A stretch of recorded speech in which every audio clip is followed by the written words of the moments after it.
કર્મનો સિદ્ધાંત જે છે એ સાક્ષાત પરમાત્મા જ છે.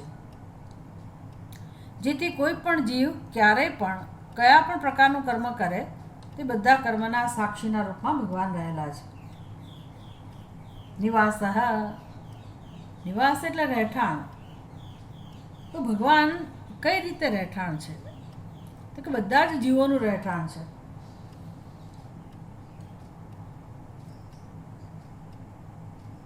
પ્રાણીનામ નિવાસ યસ્મિન પ્રાણીના નિવસંતે, પ્રાણીનઃ નિવસંતે, જ્યાં બધા પ્રાણીઓ વસે છે. એટલે એવા પ્રકારનું નિવાસ સ્થાન છે ભગવાન કે આપણે આપણા ઘરમાં રહીએ છીએ પણ આપણું નિવાસ સ્થાન ઘર છે, પણ ઘરનું નિવાસ સ્થાન પૃથ્વી છે. પૃથ્વીનું નિવાસ સ્થાન સૂર્યનારાયણ, સૂર્યનું નિવાસ સ્થાન નિહારિકાઓ, અને નિહારિકાઓનું નિવાસ સ્થાન એટલે પરમાત્મા. આમ અંતિમ બધાનો સમાવેશ જેમાં થઈ જાય, બધાની રહેવાની જગ્યા એ ભગવાન પોતે છે. નિવાસ શરણમ અહમ આર્તાનામ પ્રપન્નાનામ આરતિહરઃ. પ્રપન્નાનામ આર્તાનામ આરતિહરઃ, જે શરણે આવેલા છે અને દુઃખી છે. આમ તો બધા જ જીવો દુઃખી હોય, જે અજ્ઞાન છે ત્યાં દુઃખ હોવાનું જ. એટલે જીવ દુઃખી છે એને ખબર નથી ઘણી વાર. પછી જ્યારે દુઃખની માત્રા વધતી જાય પછી એવું નક્કી થાય કે જીવનમાં દુઃખ છે. દુઃખ તો હોય જ.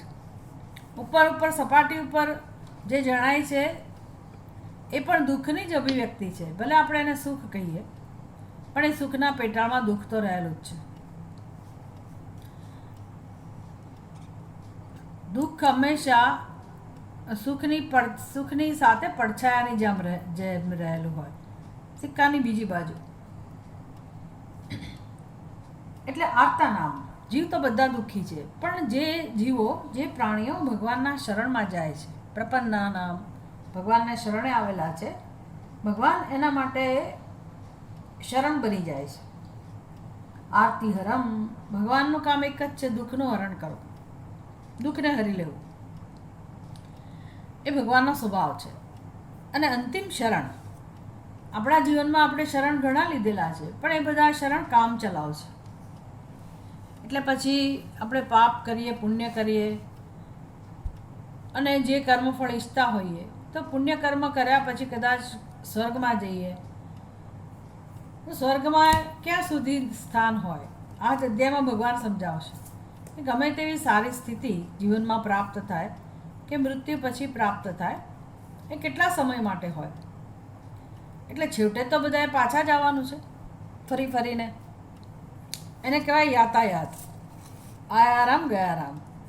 યાતાયાત એટલે વળી પાછા મર્ત્યલોકમાં આવવાનું.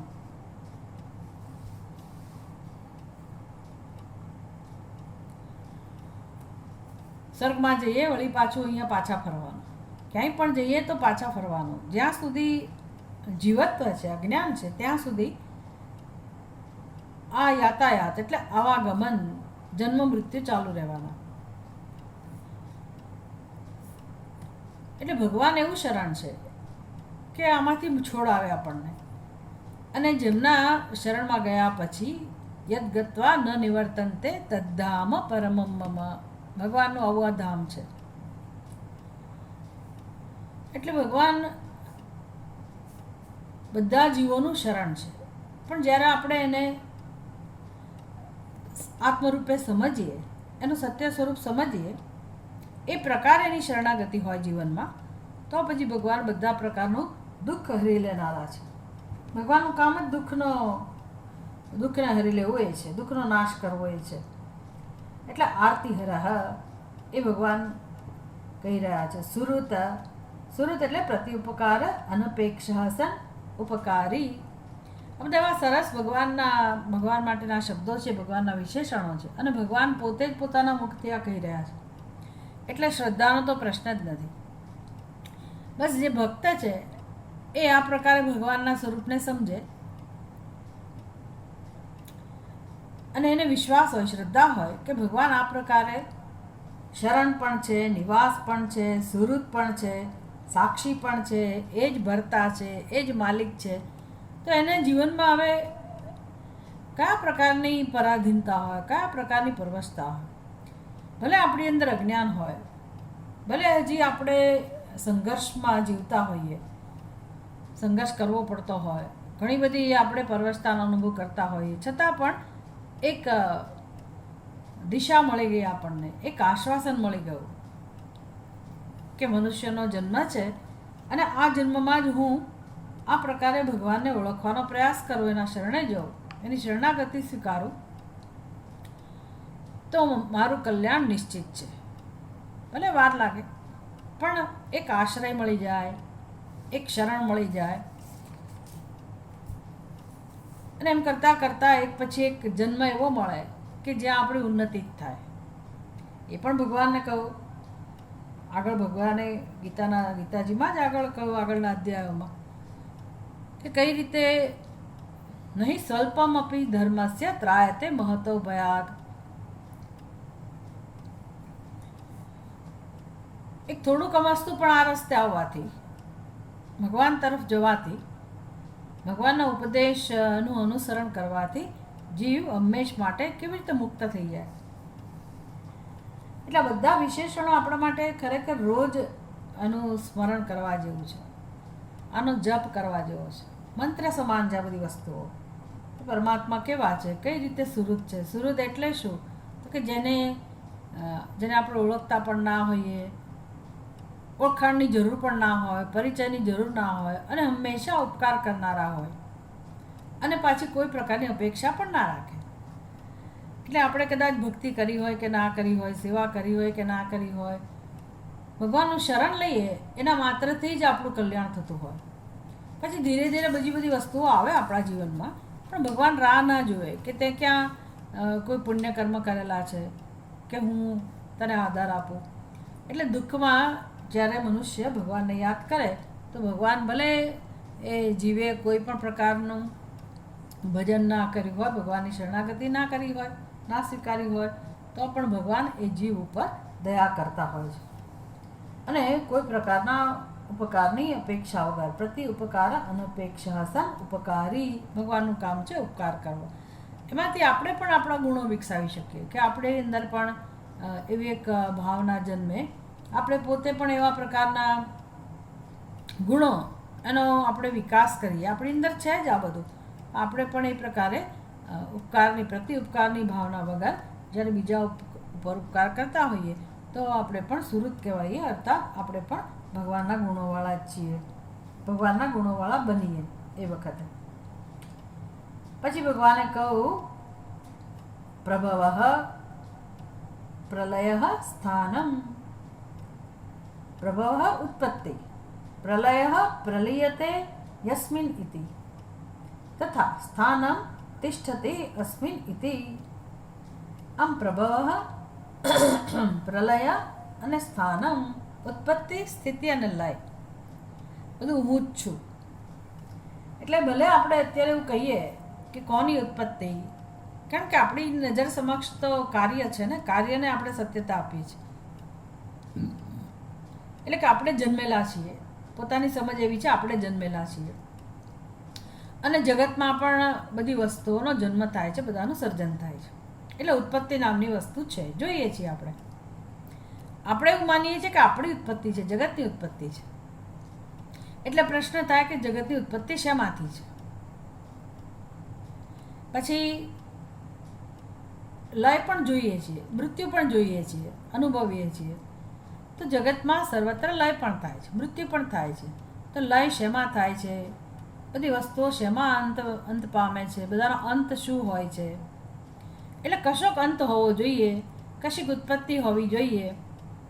અને તો પછી અત્યારે પણ કે ન જીવામહ, ઉપનિષદની અંદર આવો પ્રશ્ન કરવામાં આવે. બધા બ્રહ્મવાદીઓ ભેગા થઈ અને ચર્ચા શરૂ કરે કે ન જીવામહ, કોના આધારે જીવીએ છીએ? કોણ આપણા જીવનને સત્તા સ્ફૂર્તિ આપે છે, આપણા કર્મને પ્રેરણા આપે છે, કર્મનું ફળ આપે છે? આપણે વારંવાર જન્મ મૃત્યુને પ્રાપ્ત કરીએ છીએ, વિશેષ પ્રકારનું પ્રારબ્ધ ભોગવીએ છીએ, આપણી અમુક પ્રકારની સ્થિતિ છે.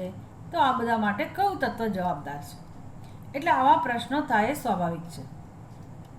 એટલે ભગવાન કહે છે હું જ ઉત્પત્તિ છું, હું જ સ્થિતિ છું અને હું જ લય છું. એટલે બહુ મોટો ઉપદેશ છે, બહુ મોટી સમજ છે. અને લોજિકલી તર્કથી પણ આપણને પ્રશ્નો થાય.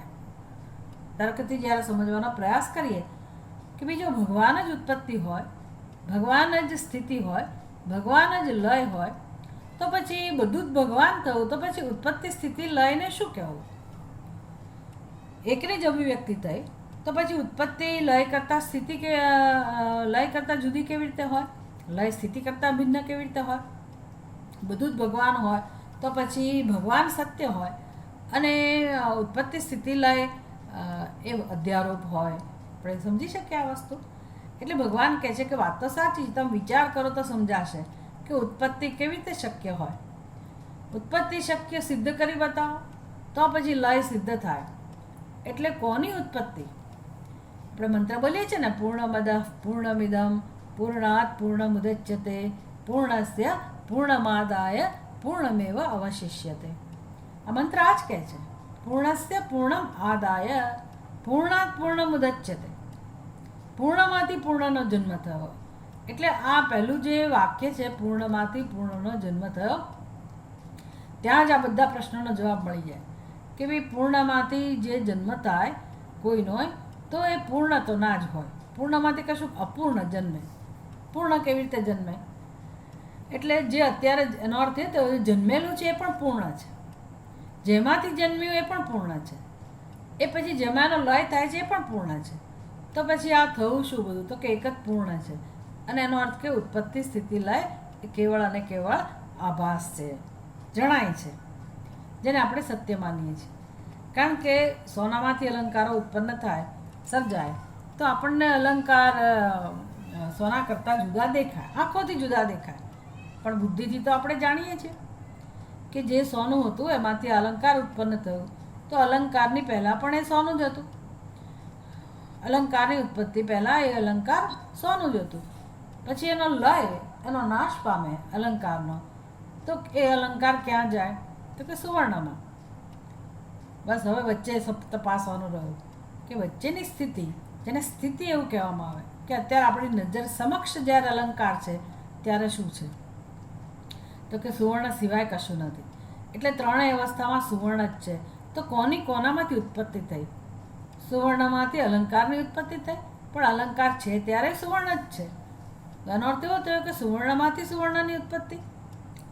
આવું તો બની જ ના શકે. જે વસ્તુ ન હોય એમાંથી કશુંક સર્જાય, પણ જે છે જ એનો જન્મ ફરી ફરીને કઈ રીતે થાય? જે છે જ એનો જન્મ ના હોય તો જન્મ નથી તો ઉત્પત્તિ ના હોય. એટલે અધિષ્ઠાન રૂપે, તત્વ રૂપે ભગવાન કહે છે કે હું જ ઉત્પત્તિ છું, હું જ સ્થિતિ છું અને હું જ લય છું. યતો વા ઇમાની ભૂતાની જાયન્તે યેન જાતાની જીવંતી યત પ્રયંતિ અભિસંવિશંતિ ઇતિ. યતો વા ઇમાની ભૂતાની જાયન્તે. એટલે આ બધા જીવો જેમાંથી જન્મેલા છે. આ બધા જીવો એટલે આપણે બધા જેમાંથી જન્મીએ છીએ. ખરેખર જન્મીએ છીએ એટલે શું? કોણ જન્મે છે? આખું શાસ્ત્ર આ જ વસ્તુ શીખવાડે છે આપણને કે કોનો જન્મ થાય છે. તમે એમ કહો ઉપાધિનો જન્મ થાય છે, પણ ઉપાધિનો જન્મ પણ સિદ્ધ નથી થતો. ઉપાધિ એટલે જે પાંચ મહાભૂતની ઉપાધિ બનેલી છે, તો એ સર્જાયા પહેલાં પણ એ પાંચ મહાભૂત જ હતી, અને લય પામે છે ત્યારે પણ પાંચ મહાભૂત જ બની જાય છે, અને અત્યારે છે ત્યારે પણ પાંચ મહાભૂત જ છે. એટલે જન્મ કોનો છે? એક પછી એક એનું સ્વરૂપ બદલાય છે, પણ ખરા અર્થમાં કોઈ વસ્તુનો જન્મ ક્યારેય સિદ્ધ નથી થતો. જન્મ નામની વસ્તુ જ નથી. એટલે ક્યાંય નથી, કોઈ સ્તરે નથી. એવું નહીં સમજવાનું કે ઉપાધિનો જન્મ થાય છે અને સચ્ચિદાનંદ સ્વરૂપ પરમાત્માનો જન્મ નથી થતો. જન્મ જ નથી થતો. એટલે તો પછી અત્યારે આપણે જે છીએ એને આપણે પરમાત્મા તરીકે સ્વીકાર કરી શકીએ કે વાત તો સાચી છે. તો પછી મારું સત્ય શું હોય? અત્યારે આ ક્ષણે પણ આપણા સ્વરૂપમાં કોઈ પરિવર્તન લાવ્યા વગર આપણું કે કોઈનું પણ સ્વરૂપ અત્યારે આ ક્ષણે એનું સત્ય અસ્થિભાતિ પ્રિય જ હોય, અથવા તો સચ્ચિદાનંદ સ્વરૂપ જ હોય, બ્રહ્મ જ હોય. બસ આ જાણવાનું છે. આપણે બ્રહ્મ બનવાનું નથી, કોઈને બ્રહ્મ બનાવવાના નથી, કોઈને બ્રહ્મ સિદ્ધ કરવાનું નથી. જે છે બ્રહ્મ જ છે, જે છે પરમાત્મા જ છે. એટલેની ઓળખ આપવાની રીત આ પ્રકારની છે. આ જ્ઞાન યજ્ઞને મામ યજંતે, જ્ઞાન યજ્ઞથી ભગવાનની આ પૂજા થઈ કે યજ્ઞ થયો જ્ઞાનના રૂપમાં. આગળ કહે છે ભગવાન નિક્ષેપ નિધાનમ. નિધાનમ અર્થાત નિક્ષેપ, સ્ટોરેજ, જ્યાં બધું ભેગું થાય છે. ભગવાન એવા છે કે જ્યાં બધું ભેગું થાય. કાલાંતર ઉપભોગ્યમ પ્રાણીનામ.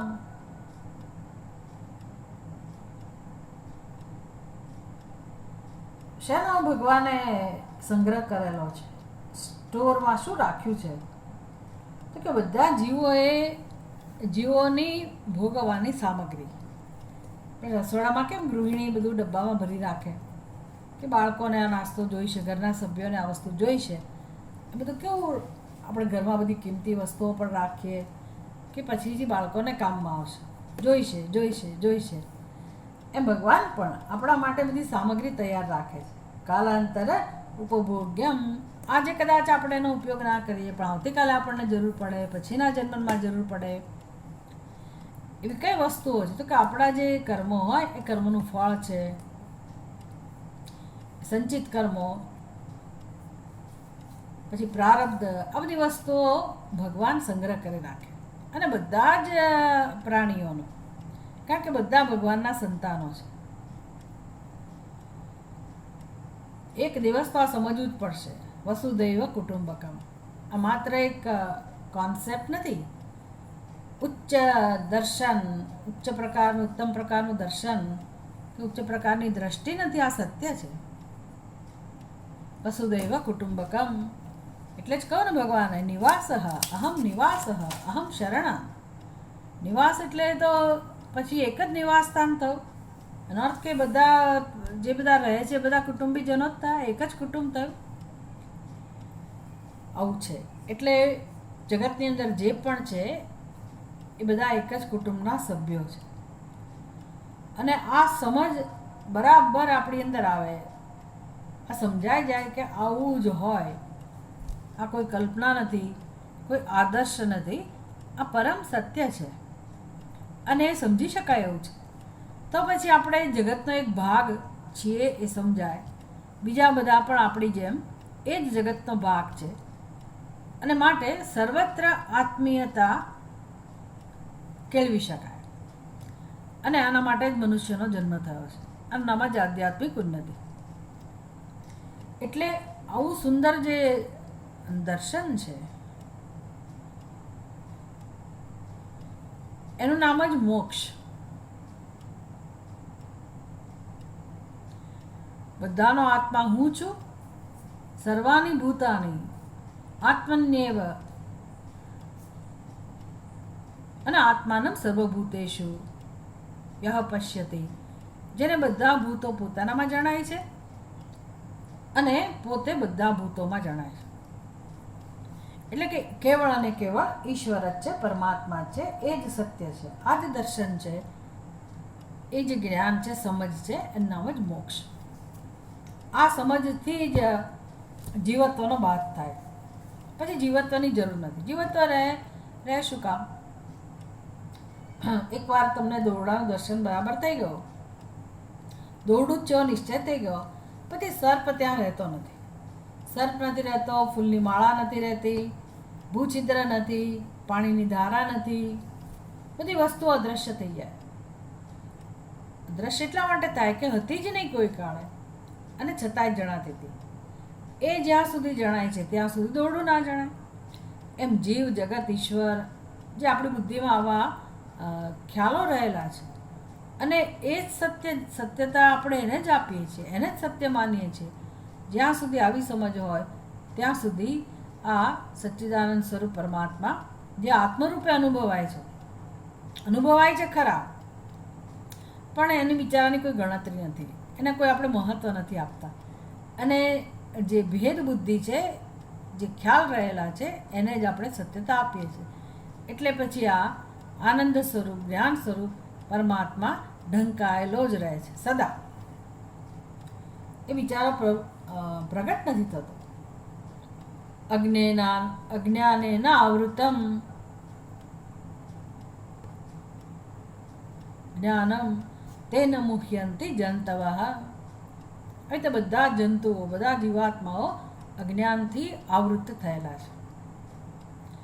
આવું અજ્ઞાન આપણે સમજીએ કે આવું અજ્ઞાન છે, તો પછી એને દૂર કરવા માટે જીવનનો ઉપયોગ થાય.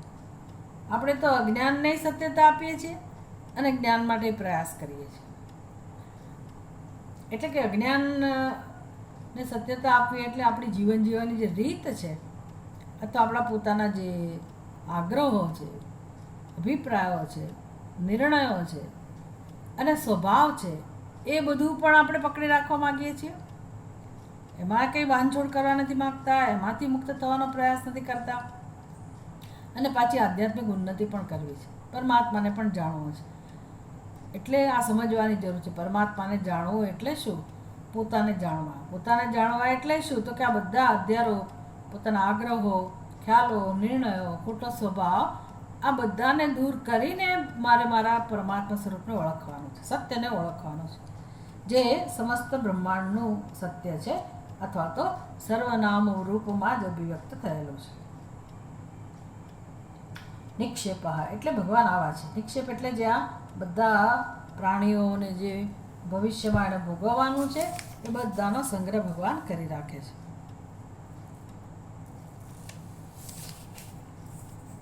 પછીનો શબ્દ હતો બીજમ. બીજમ પ્રરોહ કારણમ પ્રરોહ ધર્મિણામ અવ્યયમ.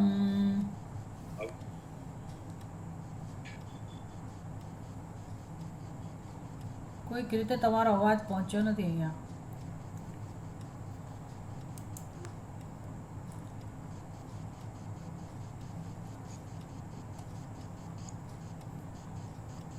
બીજમ અહમ બીજમ પ્રરોહ કારણમ. બીજ એટલે શું? તો કે કારણ. કેવું કારણ છે? પ્રરોહ કારણમ.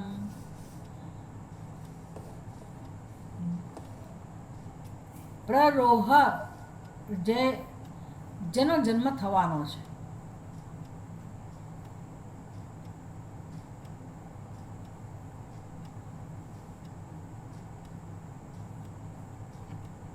ઉત્પત્તિશીલ, જેનો સ્વભાવ છે જન્મવું. પ્રરોહ કારણમ